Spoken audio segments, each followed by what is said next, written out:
Hi, this is Andy again from Total Therapy Birmingham, TTB. Here I am once again in my car in the rain. I seem to be doing this a lot.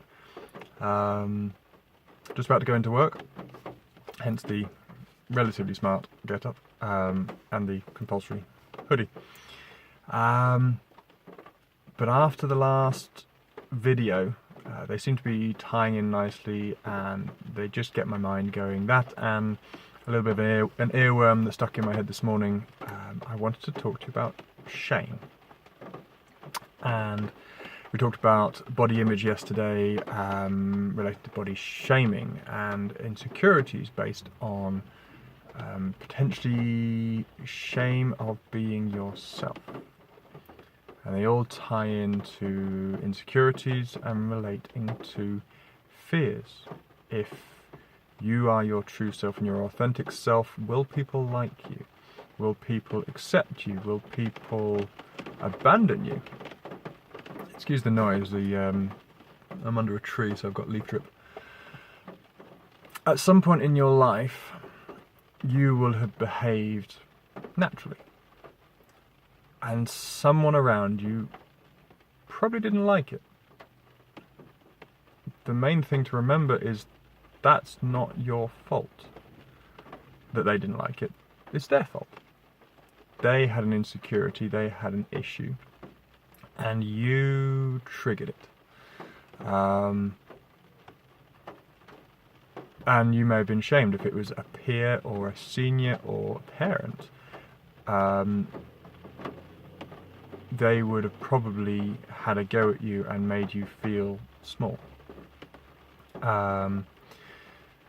But one of the biggest things to remember, if you take nothing else from this video,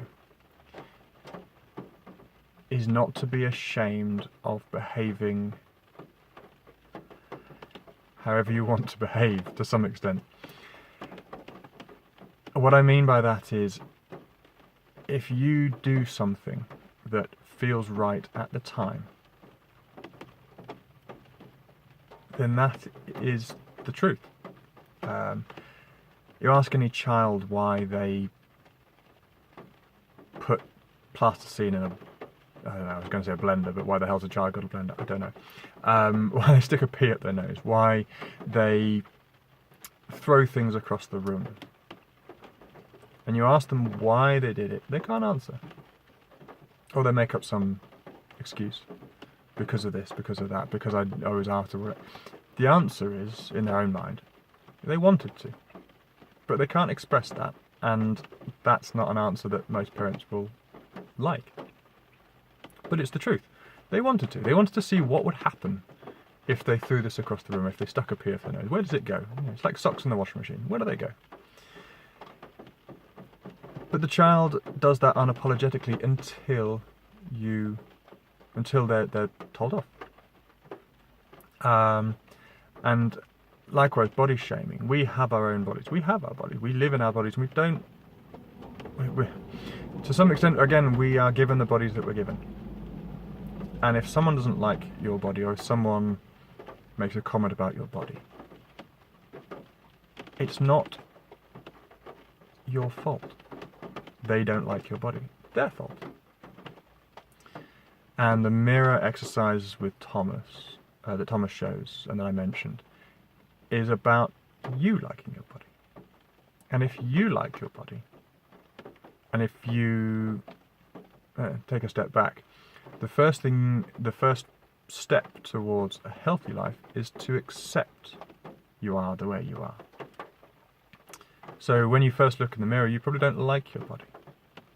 That's not the point at the first step. The first step is to accept that that's who you are. That is your body. That is, I said, they use the phrase warts and all.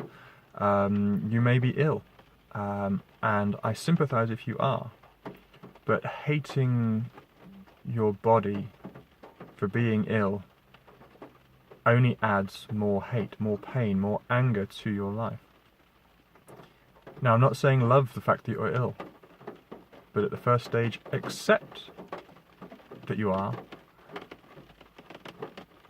and then see where that takes you. Likewise with the things you say, the things you do, accept that that's an authentic self of you, especially if it comes out.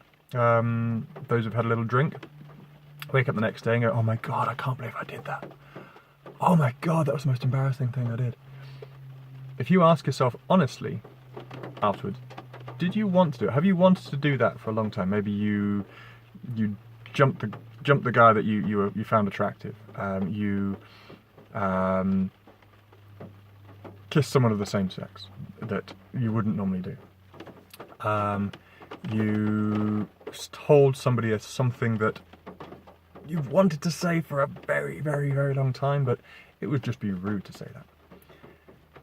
That is one of the pros and cons of alcohol, and other drugs to some extent. Of they drop your insecurities, they drop your little barriers, your masks, your facade, your defences, and a little bit more of your authentic self comes out. And that's what a lot of people would, what I understand to be your shadow self. Now, self-love, and I've been through not liking myself. I spent 3 years at uni, just after my mother died. And the freedom of university, the distance from my home, and the significant drop in fear of parental judgment, if that makes sense. I let loose. I drank what I wanted as much as I wanted. I smoked what I wanted as much as I wanted, and I had sex as much as I wanted. And at the time, between the brief loss, mourning, and angst and anger, I had a blast. It was afterwards when I sat down in my career, and I didn't like myself. I didn't like the person that I was at uni. And again, it took me reading a page about the shadow self to realise that that was an authentic part of me. It was a true part of me. It was a part of me that wanted to come out and did come out. And to resist it bottles it up until it bursts, and then you go nuts. But if you accept that it's a part of yourself, and even embrace a part of yourself, I had a blast. And allow that part of you to be integrated into your whole self, then it's not about, you no longer have the shame of being that way. Because if someone goes, oh my god, you did that at university, it's like, yes I did. You don't hide it. Hell, I'm telling you on the video. Telling everybody a big part of what I did at uni. And yes, most people did it, but most people won't suddenly go, oh yeah. And I'm not proud of it, but I'm not ashamed of it. It just was. It was who I was and where I was. And that is a part of me, and that comes out when it's just a part of me now. So don't be afraid.